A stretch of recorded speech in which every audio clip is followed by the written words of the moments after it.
Buenas noches, bienvenidos a Discutamos México. Esta noche vamos a hablar de las mujeres en nuestro país hoy.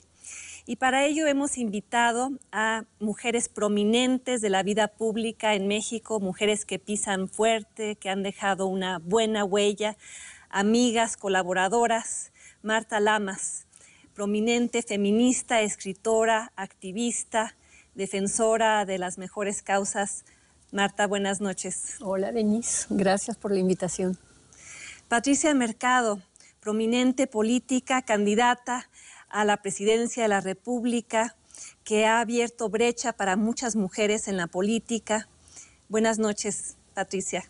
Gracias, Denise. Y Sabina Berman, dramaturga, escritora, ganadora de múltiples premios, una mujer que usa la pluma como dardo, como lanza. Bienvenida, Sabina, gracias por estar aquí. Buenas noches, es un placer estar con todas ustedes. Pues hablemos de las mujeres en nuestro país hoy. El simple hecho de que estemos aquí, nosotras, creo que es señal de avances, de logros, de lo mucho que hemos transitado en comparación con quizá nuestras madres, nuestras abuelas, nuestras bisabuelas. Hablemos de ese país que es mejor para sus mujeres hoy de lo que era hace 50 años, 100 años.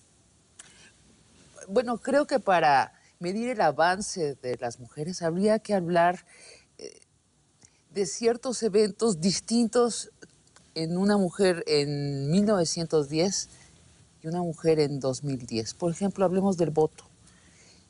Cuando vemos las fotografías de aquella primera elección democrática en 1910, vemos filas donde conviven hombres con guaraches y hombres con botines, hombres de rostro pálido, con hombres indígenas. Lo que no vemos son mujeres. Hay puros hombres. Hay puros hombres.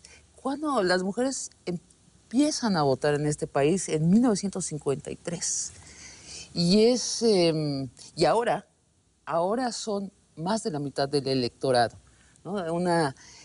Un detalle que tal vez habría que comentar. Otro parámetro, la educación superior. Bueno, en 1910 las mujeres no estudiaban, no salían de sus casas, excepto por una extrema necesidad. Las mujeres campesinas y las proletarias no estudiaban. A pesar de que la Universidad Nacional de México se fundó expresamente para recibir hombres y mujeres, en 1909 se gradúa la primera mujer, una dentista. Y desde luego a cuentagotas van dándose las graduaciones de mujeres. Pero en 1994 se cruza un umbral importantísimo. El 50% de los egresados de la universidad son mujeres. Sí. Marta. No, yo lo que pensaba es que es indudable en este siglo, ¿no? De 1910 a 2010, y sobre todo en los últimos 50 años, cómo las mujeres han ido entrando al mundo público, cómo cada vez ocupan más posiciones de toma de decisiones. Y yo pensaba que lo interesante a lo mejor sería ver que siguen siendo responsables del cuidado doméstico, de la familia, de los hijos, y que eso ha significado y sigue significando una especie de doble jornada de trabajo. O sea, tenemos diputadas, tenemos gobernadoras, tenemos directoras de empresas, tenemos mujeres en la cultura, en el arte, en todo, pero cuando salen de su casa están pensando si tienen que ir a buscar el niño a la escuela, si la ropa en la tintorería, si el súper. O sea, pese al avance indudable en el mundo público, todavía la estructura del país y la estructura de las mentalidades les sigue adjudicando a las mujeres un trabajo que es fundamental, que es el trabajo de cuidado de los seres humanos y que tiene consecuencias a veces de cargas extra de trabajo, a veces de limitaciones concretas.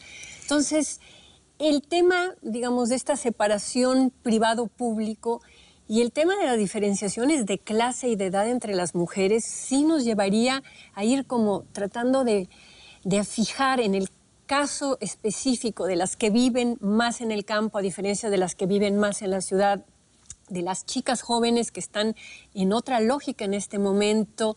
Pero yo creo que Sabina tiene razón en cuanto a que hay cosas que celebrar. Si nos comparamos con las mujeres de 1910, este es un país más abierto, más libre, donde las mujeres, yo pienso por ejemplo en mi hija, en sobrinas, en chicas jóvenes, nuestras alumnas, que han ido creciendo y entendiendo que son tan o más capaces que los hombres sentados a su lado, donde saben que sus opciones no son solo ser secretarias o madres o monjas, donde entienden que su vida está definida por su talento y no necesariamente por su género. O sea, ¿existe un país de oportunidades más grandes para las mujeres hoy? Sí. Sí. Yo quisiera nada más comentar para cerrar el cuadro de nuestro contraste con 1910. Estas cifras son muy positivas, pero cuando las comparamos con las cifras de la dirección en lo público, ¿qué lugares de dirección tienen las mujeres en lo público? Uno se empieza a preocupar porque hay una brecha enorme entre las aspiraciones de las mujeres y los logros que nuestra cultura les permite. Por ejemplo, en lo público, que tú mencionabas, tenemos 2 gobernadoras, tenemos 3 secretarias de Estado, tenemos 2 ministras de la Suprema Corte. Son cifras simbólicas, no representan al 50% de las egresadas de la UNAM, ni al 50% de las votantes. O en las empresas, en las empresas privadas. En las 250 empresas más grandes de este país, hay solo 2 directoras de empresa. Una es la hija del fundador de la empresa, la otra es la viuda del fundador de la empresa. Mujeres muy capaces, pero esas son las cifras. Existen solo 20% en las empresas medianas de directoras. Sin duda, las cifras nos llevan a reflexionar. Hay un panorama de claroscuros. Pero yo quería empezar este programa hablando primero sobre los avances, porque podríamos pasar varias horas hablando sobre lo que nos falta por hacer, pero contrastándonos con nuestras madres y con nuestras abuelas. Yo recuerdo el caso de mi madre. No la dejaron estudiar sus papás porque en esa época una mujer de clase media se esperaba que se casara y que si quería estudiar algo que estudiara comercio o secretaria bilingüe o no. Hace una generación México era así, ya no es el caso, tan es así que fuiste candidata presidencial. Patricia. Así es, no, yo tengo 52 años y me tocó todavía, cuando yo salí de la secundaria, hice un verano de taquimecanografía porque yo iba a estudiar para secretaria. Digo, en ese verano me salvé y entré a la prepa y seguí estudiando por una iluminación que tuvo mi madre, digamos, pero sí, creo que pero efectivamente... era el usual. Pero era lo usual, por supuesto. O sea, yo creo que sí, el siglo pasado, el siglo XX fue este siglo donde las mujeres masivamente llegamos a la vida pública. Llegaron los anticonceptivos, vamos a festejar, estamos festejando... Momento definitorio para las mujeres. Así es, ¿no? Sí. Entonces pudieron entrar masivamente a partir de poder usar la píldora anticonceptiva a mediados de los 70s. Pudieron controlar su función reproductiva y pudieron entrar masivamente al mercado de trabajo. En este momento, más del 50% de las mujeres en edad productiva, digamos, están en el mundo del trabajo, ¿no? Están afuera con esta problemática que dice Marta, que ya abordaremos. Entonces surge la píldora, la revolución tecnológica de la plancha, la lavadora, la tal, o sea, reducción del tiempo de trabajo doméstico. Por supuesto, no estamos hablando de todas las mujeres, porque todavía hay mujeres en muchos sectores campesinos, rurales, indígenas, que por supuesto, las mujeres que no tienen estos servicios, porque no tienen agua, no tienen muchas cosas. Hay distintos Méxicos, exacto, ¿no? Hay distintos Méxicos, ¿sí? Y distintos grupos de mujeres en esos distintos Méxicos. Nosotros no somos representativas del país de forma global.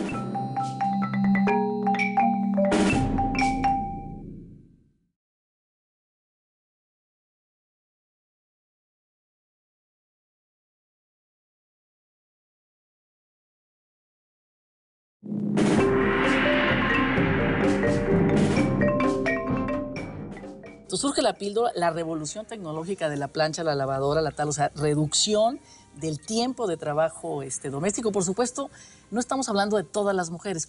Hay distintos Méxicos, exacto, ¿no? Hay distintos Méxicos, ¿sí? Y distintos grupos de mujeres en esos distintos Méxicos. Nosotros no somos representativas del país de forma global. Junto con nosotros coexisten esas mujeres que toman 5 formas de transporte público diariamente para llegar a su trabajo, sobreviven con 3,500 pesos al mes, que son despedidas porque se embarazan en su sitio de trabajo, que son discriminadas, mujeres golpeadas. O sea, México es una democracia incompleta para sus mujeres. Nosotros somos de alguna manera las hijas de la democratización, Sí, pero ha sido un país incompletamente democratizado aún hoy, en el 2010, para sus mujeres. Claro. ¿O no, Marta? Sí, yo pensaba, digamos, coincidiendo con esta necesidad de celebrar, ¿no?, que me parece importante ponerla sobre la mesa, que a mí me parece importante analizar qué cuestión estructural está en este momento determinando mucha de la vida de todas las mujeres del país en las clases sociales y en las situaciones concretas. Y esta dificultad de entender que el mundo de lo privado ya no es el mundo por naturaleza de las mujeres y que ese cuidado de los seres que antes se veía como un trabajo natural de las mujeres y un trabajo de amor, y solamente el enfermo o el anciano o el niño que no tenía un familiar mujer, entonces era reconocida su necesidad de ser cuidado, ya fuera por instancias del Estado o por otros familiares, ¿no?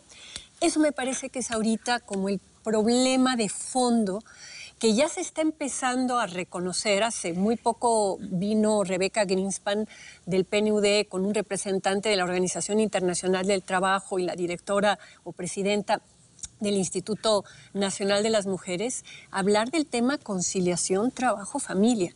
Y yo pienso que cuando hablamos de las mujeres tenemos que empezar a desnaturalizar lo que ha sido esta vocación de servicio, de abnegación, de cuidado, y empezar a darle un valor económico, social y político. Yo creo que una razón estructural detrás de la situación de la mujer hoy tiene que ver con el factor trabajo, con el ingreso masivo de las mujeres a la fuerza de trabajo, producto de las crisis económicas de los 80, ¿sí o no?, que obligan a las mujeres a salir, a conseguir un trabajo, y cómo eso va cambiando la dinámica hombre-mujer, la dinámica familiar, la dinámica política incluso, ¿o no?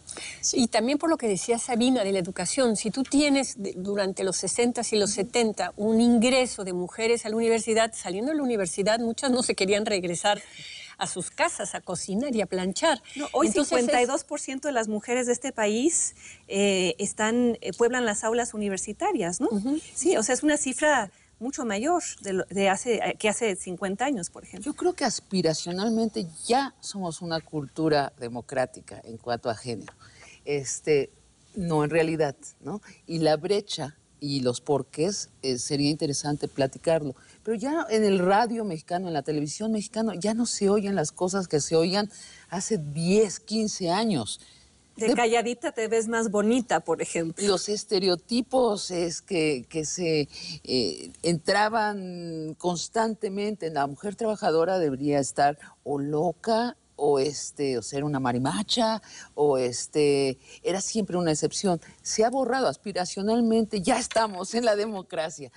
Claro que no en la realidad. Ahora, yo creo que es un panorama desigual también en términos de a qué grupo le preguntas, porque la encuesta nacional sobre la discriminación que revela, hay un montón de hombres allá afuera que piensan que no se debe educar a una mujer. O sea, existen aún esas resistencias. Te debe haber tocado a ti, por ejemplo, a lo largo de tu campaña presidencial. Sí, yo creo que tenemos, además, yo creo que una de las cosas que se ha avanzado mucho es en el terreno legislativo, digamos, un acuerdo social, ¿no?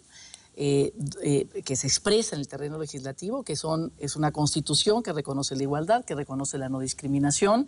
Tenemos una ley de igualdad, tenemos un programa para la igualdad, tenemos una ley contra la violencia hacia las mujeres. O sea, es decir, tenemos un marco legal, pero claro que tenemos una realidad donde todo, digamos, donde hay mucha simulación y mucho no cumplimiento de eso, ¿no? Y esta cuestión de idas y venidas, porque no es lo mismo el poder, por ejemplo, el poder político que teníamos hace 20, 30 años, ganamos el voto, pero no ganamos poder político. Hoy podemos hablar de que ya, digamos, las mujeres somos más o menos una masa crítica que está movilizando decisiones, recursos al interior de los congresos a favor de las mujeres y leyes también a favor de las mujeres, pero digo, no se aplica, ¿no? O sea, hay una brecha entre aspiración y realidad.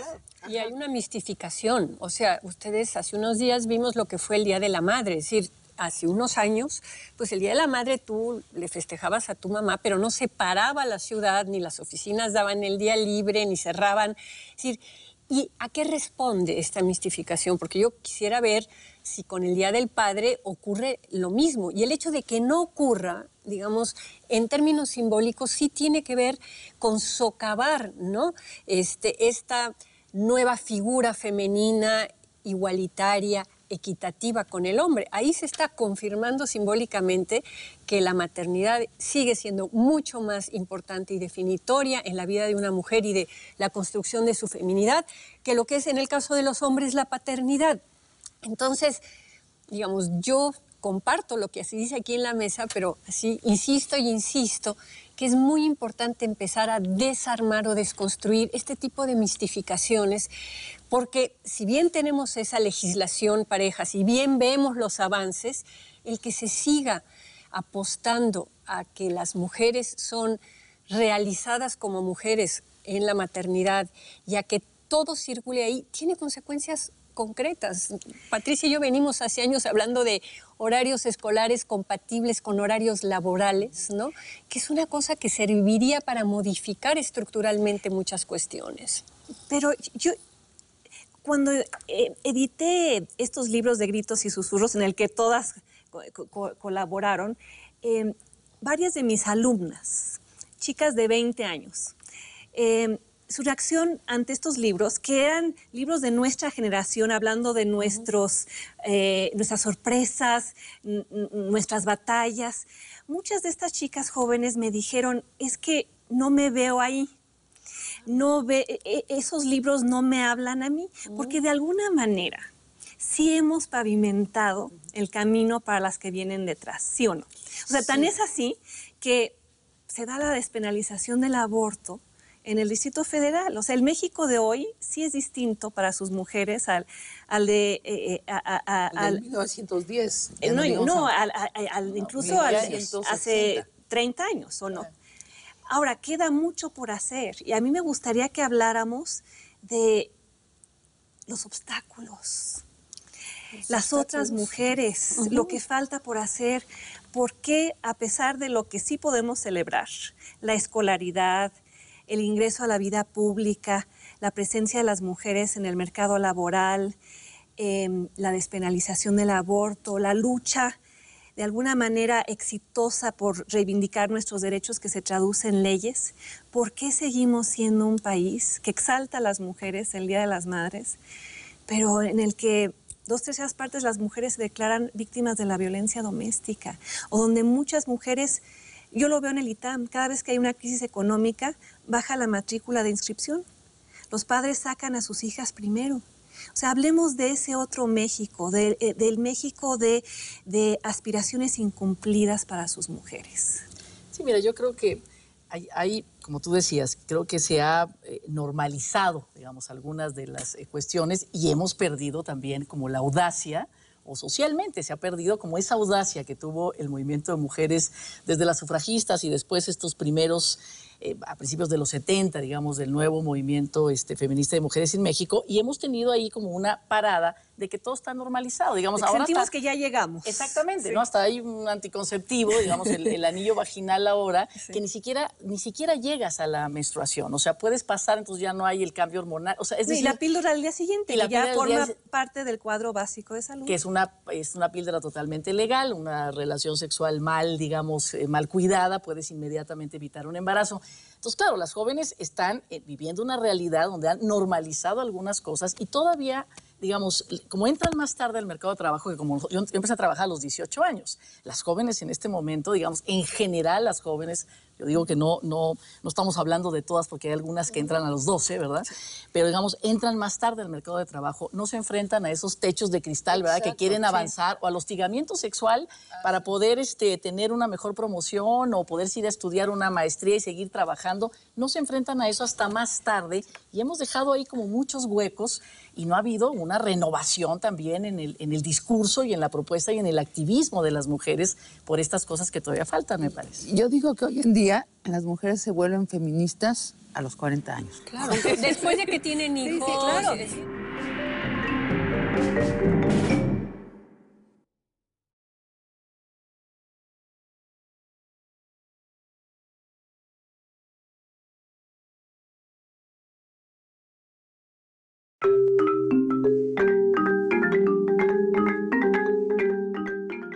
Yo digo que hoy en día las mujeres se vuelven feministas a los 40 años. Claro, después de que tienen hijos. Sí, claro, es decir, porque se enfrentan a precisamente lo que tú dices, que junto con todos los avances, que, o sea, que nos dieron permiso ya para estar en la vida pública, y al mismo tiempo no nos aliviaron la carga de tener responsabilidades públicas y hacer compatibles esas responsabilidades públicas con la vida privada, que es llevar la casa, claro, que es cuidar las tareas de los niños, que es no tener suficientes guarderías para las madres que trabajan, en fin, todo eso. Se enfrentan a los resultados de esa simulación, de ese ya llegamos.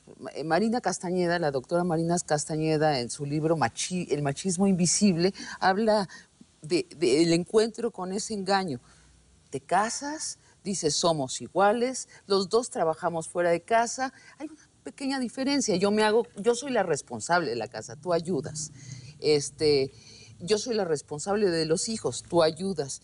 20 años después hay una distancia entre los logros fuera de la casa y dentro. Y uno diría, ¿por qué quiere ser una mujer exitosa fuera? Porque las mujeres del siglo XXI queremos ser también públicas, queremos trabajar, queremos socializar, queremos el mundo más ancho. En una democracia las mujeres deben ocupar el 50% de los puestos de dirección, ganar el 50% del dinero, responsabilizarse en sus casas al 50%, pongamos aparte esos primeros años de la cría de los hijos. Pero esa es la democracia. No que se parezca, no, que sea a la mitad. Patricia, ¿qué opinas? Fíjate que me parece que una de las grandes tragedias en esto que planteó Marta sobre la conciliación familia-trabajo y el reconocimiento de que el cuidado de los otros es una responsabilidad social, creo que, en términos de valores o culturales, hemos cambiado también. Una de las mayores tragedias de los últimos tiempos ha sido, sin duda, los 40 niños quemados de la guardería ABC en el estado de Sonora. Nadie dijo, mujeres, ya ven, agarren a sus hijos y vayan a cuidarlos. Todo el mundo dijo, el cuidado de esos niños, mientras sus mujeres, sus madres o sus padres están en el trabajo, es del Estado. Vamos a ver quién es el culpable, pero es el Estado el responsable del cuidado de esos niños. Eso ya implica, un cambio en la concepción de quién es responsable del cuidado de los niños, además de las mujeres. Bueno, a mí me parece que tan hemos avanzado en contraste con el pasado que empezamos a ver yo diría en años recientes o en meses recientes, algo que yo llamo una especie de backlash, de contragolpe a las mujeres. Eso que empieza a darse a nivel de los estados, de la incorporación, por ejemplo, del derecho a la vida a las constituciones locales, ¿no? De hombres, de jerarcas, de instituciones tradicionales que se sienten amenazados precisamente por ese, llamarle, empoderamiento de mujeres de nuestra generación y las que vienen detrás, que ya toman como absolutamente normal el derecho a decidir.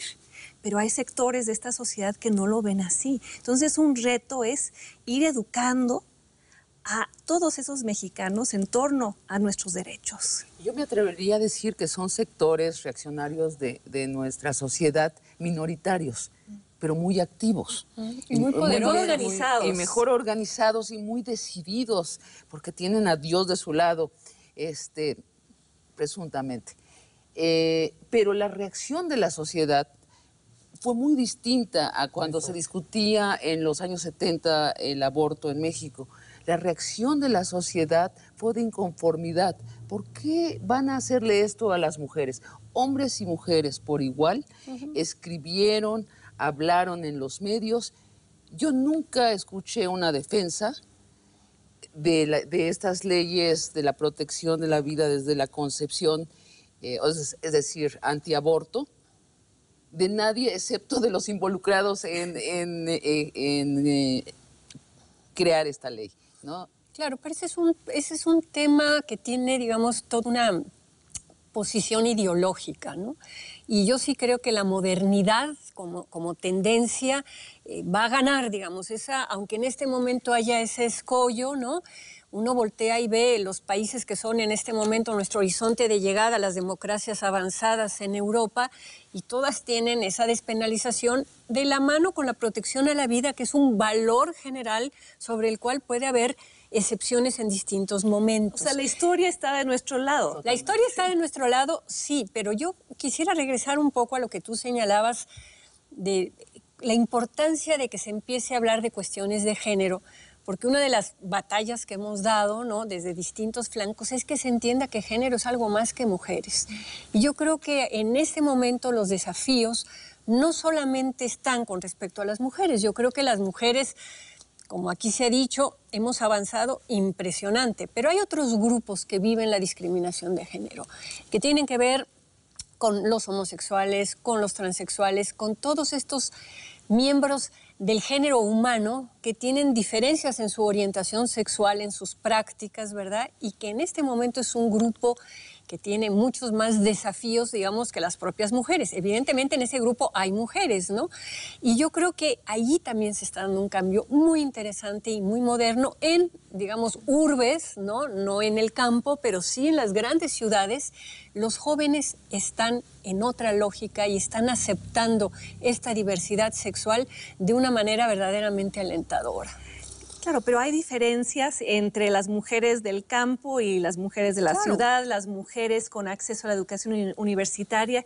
¿Sabían ustedes, por ejemplo, que el promedio de educación de una mujer en este país sigue siendo de tan solo, ¿qué?, 7, 8 años? O sea, hay mucho que celebrar en términos de las mujeres con educación universitaria, pero el gran reto es elevar ese umbral de educación para el resto de las mujeres del país. Ser una mujer y trabajar en una maquiladora en Ciudad Juárez es estar en peligro de muerte. O sea, hay toda una agenda todavía allá afuera para las mujeres de este país. Claro. Yo, fíjate que eso que recuerdo de Ciudad Juárez, digamos, a principios de los 70, mediados de los 70, tú ibas a Ciudad Juárez y eran esos ríos de mujeres que entraban y salían. Yo iba entrando a la lucha feminista y decía, yo me quiero ir para acá, o sea, este es el paraíso, mujeres con autonomía, con independencia económica, van y vienen, y en estos retrocesos, que sí, ahí vamos, pues ahí digamos, hay fuerzas también, y fueron castigadas esas mujeres, o sea, esos ríos de mujeres felices que subían a los camiones en la maquiladora para irse a su casa, para regresar y tal, de alguna manera hubo un golpe de decir, un contragolpe, ¿no? Un bueno, contragolpe. En tu propia película, Backyard, describes a un arquetipo, a una chica que viene de Oaxaca, ¿no? Sí, campesina. Campesina que descubre la libertad, la autonomía, la libertad sexual y cómo el novio, los hombres, la sociedad la castiga por ello. Bueno, entonces llego tarde a la casa, ¿eh? No, Juana, resulta la lelta, ¿sabes? Tienes que estar bien dormida para mañana. Y tan es así que, bueno, está el caso de las mujeres, los casos no resueltos de las mujeres asesinadas en Ciudad Juárez, la retórica oficial gubernamental con respecto a esto y el simple hecho de que, bueno, pues tenemos un procurador general de la República que fue procurador en Ciudad Juárez y que eso no bastó para ponerle tache, ¿sí me explico?, en términos de su postulación. O sea, las mujeres no contamos lo suficiente como para vetar ciertos nombramientos o vetar que eso no... Que no hubiera sanción. Pero la herida de Ciudad Juárez, hay que analizarla lentamente.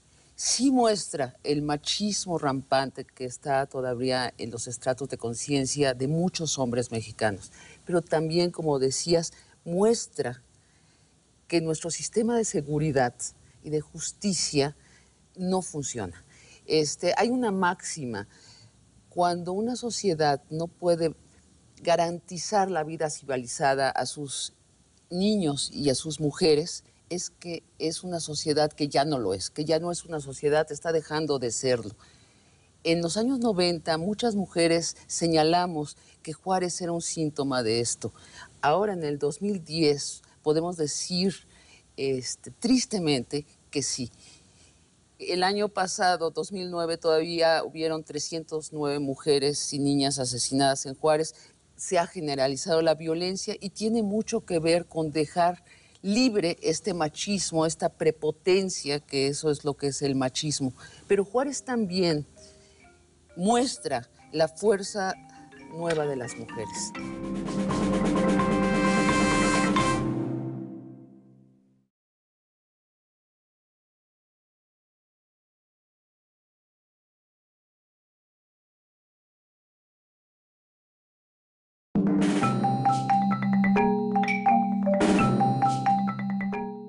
El año pasado, 2009, todavía hubieron 309 mujeres y niñas asesinadas en Juárez, pero Juárez también muestra la fuerza nueva de las mujeres. Que hablemos de Juárez, que sepamos que es un feminicidio, que tenga ese nombre, que ese feminicidio que haya conducido a descubrir otros en la República. Que ya no sea aceptable. Así es, que sepamos ahora que también en Houston hay, que también en España hay, que en Buenos Aires hay. Yo cuando hice la película, el guión de la película, descubrí en el camino que los feminicidios se han dado a lo largo de la historia. Lo que no había eran mujeres que los nombraran, que los contabilizaran y dijeran, no es aceptable. A mí me gusta esta idea de síntoma, de herida, de cómo esto demuestra algo que México no ha logrado resolver con respecto a sus mujeres. Y que está además con sus mujeres y con sus hombres, porque yo creo que una de las cosas que pasó en Juárez, que está pasando en otras zonas del país, como dice Sabina, los feminicidios no ocurren solo en Ciudad Juárez, es este cambio en los papeles, ¿no? Es decir, si tú tienes un grupo de chicas que consiguen trabajo, que son independientes, que se mandan solas, que llegan los sábados, ¿verdad?, a las fiestas y se paran los hombres desempleados jóvenes afuera a esperar a ver quién de ellas lo invita y le paga la entrada porque él no tiene dinero. Ahí hay un trastocamiento de lo femenino y lo masculino que difícilmente los hombres lo van a poder elaborar. Entonces, hay una fluidez muy grande en términos de los nuevos papeles que están desempeñando los hombres y las mujeres en México. Y que no estamos teniendo, en términos del discurso oficial, elementos suficientes para resimbolizar qué es un hombre y qué es una mujer y entender que hay muchas maneras de ser mujer, pero que también hay muchas maneras de ser hombre. Y esta atención sobre las mujeres, que me parece necesaria y por la que hemos luchado, sí está descuidando una mirada a esos varones desempleados que lo que van a acabar es entrando al narco o a otro tipo de cuestiones, ¿no? El problema es que ya no es una cosa de violencia solo contra las mujeres, es de violencia generalizada contra los hombres y contra los... O sea, vivimos una situación de enorme confrontación social en México. Claro, lo que dice Marta es muy interesante, que deberíamos también hacer un discurso del nuevo hombre. Claro. Porque el empoderamiento de las mujeres naturalmente cambia la relación erótica, la vida romántica, la vida al interior de las familias. La vida marital, la vida laboral. Bueno, y la política. No, quisiera hablar entonces de lo que falta por hacer, lo que nos falta por hacer, no solo en términos de leyes, sino de actitudes, incluso pensando en nuestras hijas, pensando en el México del futuro. ¿Qué nos falta? Mira, yo creo que una cosa que nos falta y que ahí las mujeres hemos dado como mucho que decir en la historia es una ciudadanía litigante de sus derechos. Es decir, tenemos ahí un montón de cosas y yo creo que muchos de los derechos que hemos ganado, incluso la despenalización del aborto, viene de una niña en un estado del país que hace una demanda porque quiere abortar y llega hasta lo que tenemos. Entonces, tenemos que aprender a cabildear como ciudadanas. Y una ciudadanía litigante. Si yo tengo este derecho, pues voy hasta el final, o sea, hasta la corte y a ver que me digan y vamos como construyendo, además, un sistema de justicia que me parece que ahí está el nuevo tema o uno de los temas más importantes de la democracia en nuestro país. El Ejecutivo ahí va, hay alternancia, vamos y venimos. El Legislativo, bueno, hay una pluralidad, digamos, lo hemos más o menos metido en el saco de la democracia, pero el sistema de justicia no. El acceso a la justicia, hay privilegios, hay una desigualdad en ese acceso. Hay discriminación. Entonces tenemos que dar el ejemplo. Es decir, yo creo que hay que litigar esos derechos y que vamos a ir avanzando sin duda.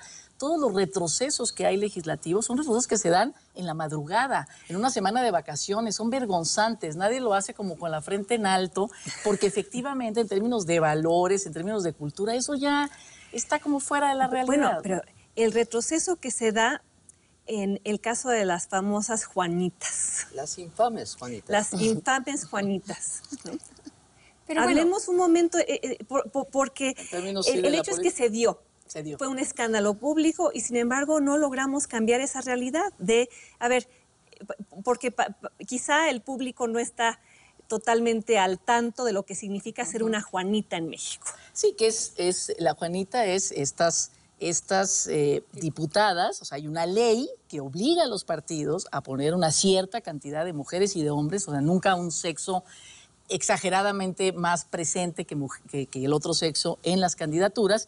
Entonces, esto por lo general, digamos, la cuota minoritaria le ha correspondido a las mujeres y lo que hacen es poner mujeres como propietarias en las candidaturas, el suplente es hombre, pero tú te das cuenta que ese suplente es el que tiene la historia partidaria, el que es el jefe de todos, ya veíamos venir esa cuestión y al final esta mujer renuncia inmediatamente llegando para que entre su suplente varón. Y entonces, a la hora de integrar las cámaras, pues simplemente esta distribución del poder no se da, ¿no? Entonces yo creo que la simulación. Eso es el escándalo de la simulación, verdaderamente. Así es que no solo debe preocuparnos en cuanto a mujeres, sino ciudadanas. O sea, y que mujeres se presten. La superficialidad de la moral democrática todavía de nuestros políticos, por una parte, y después es una viñeta muy dolorosa de lo que pasa en muchas oficinas, en muchas plantas fabriles, en muchas familias, donde a las mujeres se les pone al lado, se les aplaza y que las mujeres siguen aceptando cada vez menos. Yo insisto en que el cambio vendrá de las mujeres. Y aquí hubo mujeres cómplices, Sí, claro. Las que se prestaron a la simulación. Ahora, yo me atrevería a decir que eso no va a volver a pasar, que dado el escándalo que se desató, ahora se va a legislar precisamente para impedir que eso ocurra. Pero aquí fueron las propias mujeres las que permitieron que se diera. Claro. Entonces, el cambio viene de las mujeres, o el retroceso también en el momento en que las mujeres se vuelven cómplices de una situación así, que no denuncian, que guardan silencio, que piensan que la violencia doméstica es natural, normal, es tu cruz. que el acoso sexual es normal. Por eso, el problema es lo que tienes en la cabeza. O sea, cuerpo de mujer no garantiza para nada una cabeza progresista o una cabeza comprometida con las causas, digamos. Y yo pensaba entre estos desafíos el tema de verdaderamente entender qué es esto de perspectiva de género, ¿no? Y entender que no hay esencias en los seres humanos y que una mujer, por ser mujer, no inmediatamente va a tener una serie de conductas y de papeles, sino la posibilidad de entender que hay muchas maneras de ser mujer y muchas maneras de ser hombre y empezar a trabajar para un discurso político, ¿no?, que abra estas posibilidades, con lo cual quitaríamos machismo, homofobia, toda una cantidad de intolerancias cuando no coincide la expectativa que te da un cuerpo de mujer con lo que quiere hacer esa mujer o un cuerpo de hombre cuando te ¿ustedes brinca se eso? sienten desilusionadas ante las mujeres políticas de nuestra era? ¿Sienten que no han cumplido a cabalidad con lo que tendría que haber sido una agenda de fortalecimiento de los derechos de las mujeres? ¿Que se han vuelto de alguna manera hombres cuando llegan al poder público? Mira, yo creo que no son todas. Es decir, yo creo que hay algunas mujeres, como decía Marta, o sea, todas las mujeres que han llegado al poder público no necesariamente pueden llegar con distintos intereses, con hacer de su estado, de su legislatura, de su partido, digamos, llegar a cierta aspiración, ¿no? Y no necesariamente algo que esté relacionado con las mujeres. Creo que entre más mujeres han entrado, hay posibilidades y hemos establecido alianzas. Hay algunas que se nos salen del carril, no solamente de decir, no le quiero entrar, sino también de hacer cosas que uno diría, bueno, o sea, pues sí, uno diría, oye, pero si esto va en nuestra contra, o sea, no negocies lo nuestro para que te den otro si estás en un ámbito de poder. Creo que eso también, digamos, ha sucedido. Creo que las mujeres se ven también inmersas en ese tipo de negociaciones cuando están al frente representando a mujeres, a hombres, a plataformas, pero creo de verdad que ha aumentado nuestra capacidad para construir alianzas, para golpear juntas y cambiar cosas, independientemente pues de que no todas podamos sentarnos en la misma mesa a negociar. Ahora, las más protagónicas sí son un poco una decepción, ¿eh? O sea, las figuras, no vamos a decir nombres, pero las que tú piensas, las figuras protagónicas sí, en ese sentido. Yo estaría mucho más mirando a una generación tipo Patricia, ¿no? De mujeres que han intentado hacer política de otra manera. ¿Qué las llena de esperanza cuando piensan en las mujeres mexicanas del 2010 y hacia adelante? Mis alumnas.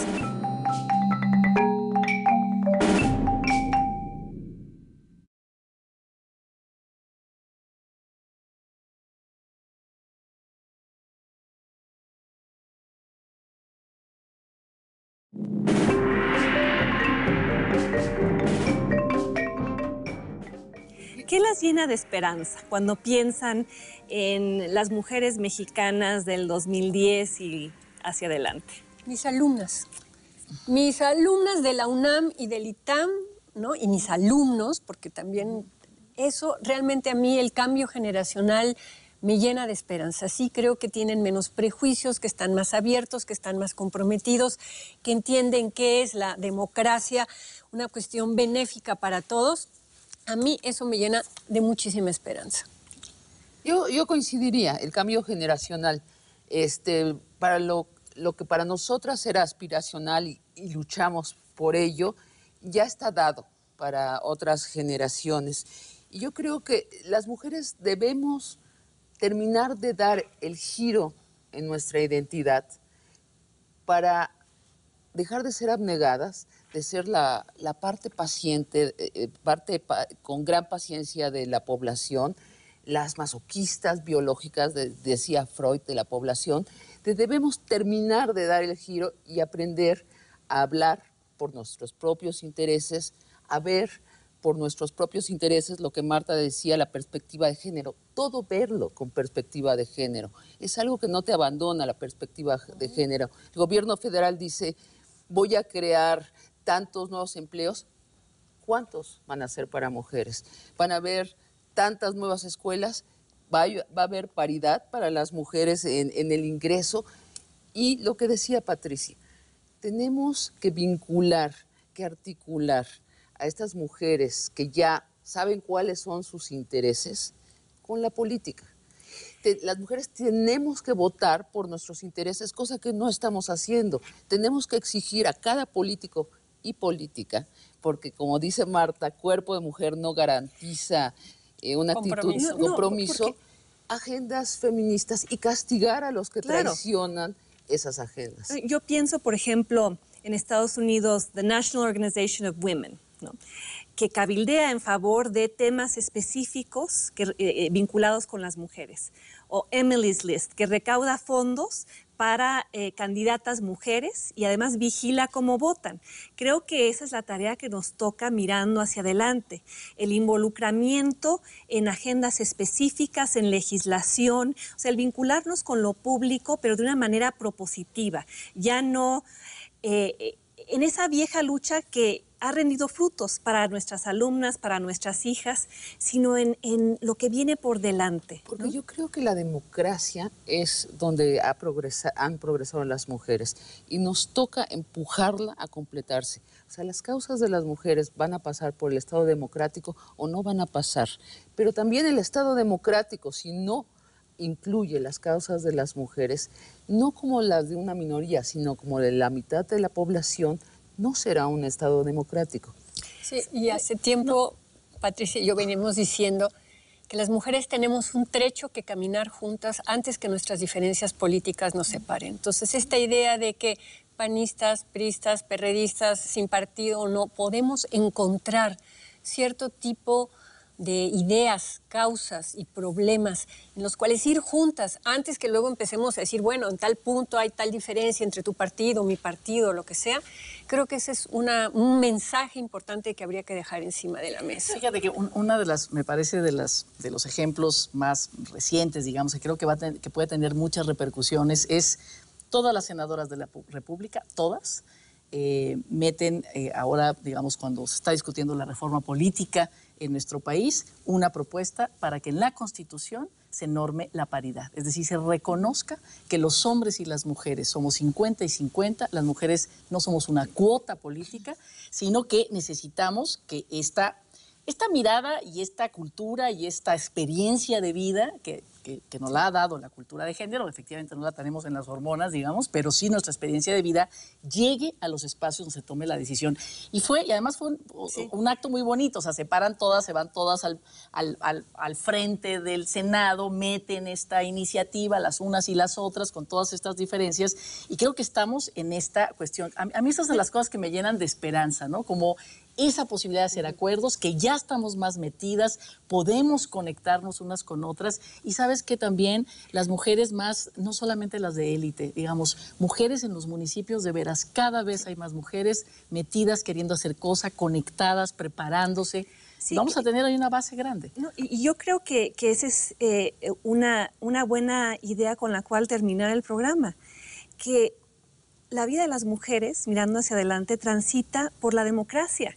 Estamos hablando en México en el 2010 de un país muy distinto políticamente de 1910, donde ya hay espacios para la participación legislativa, para la modificación de las leyes, y que entonces la agenda mirando hacia el futuro es cómo hacer que la democracia mexicana funcione mejor para todos sus ciudadanos y para sus mujeres, para que vayamos construyendo una verdadera república en la que los hombres tengan sus derechos y nada más, y las mujeres tengan sus derechos y nada menos. Así es, y que cada quien se atenga a su talento para vivir, para ser feliz, pero no a la discriminación de otros.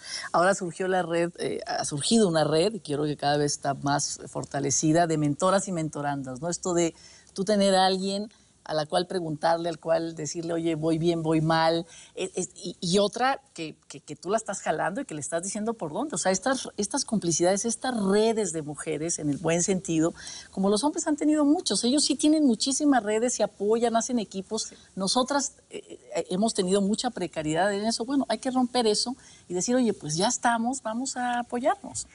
Pues creo que entonces nos llevamos esta noche el compromiso de ayudar a las mujeres que vienen detrás de nosotros, a las niñas del siglo XXI que serán mujeres en 20 años, ayudarlas a convertirse en lo que se es, como diría Rosario Castellanos, ayudarlas a ser mujeres que optaron por salirse del rebaño, reconocer que hay múltiples formas de ser mujer en México en el siglo XXI. Nos ha tocado romper esos moldes, ayudemos a las que vienen detrás también a romperlos. Con esto nos despedimos. Gracias por estar aquí con nosotros en Discutamos México.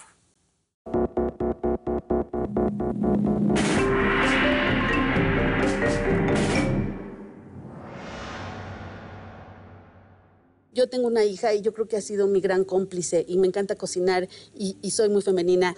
Eso nunca me ha impedido trabajar en deshuesaderos y trabajar con llantas. O sea, no veo la oposición, aunque yo sé que es difícil, ¿no? Si yo voy a crear desde la separación, desde mi ego, solitito, tratando de demostrar al mundo que soy una artista, o si yo me voy a dar voz a muchas mujeres, voy a permitirme ser el espejo de otras formas de vida, no me importa que me digan lo que me digan. Estoy convencida de que el arte y la cultura tienen que ser obligatoriamente parte de la educación. Que el arte y la cultura sirva en un momento tan difícil como el que está viviendo actualmente nuestro país, que sirva como espacio de cohesión y de cambio.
Thank you.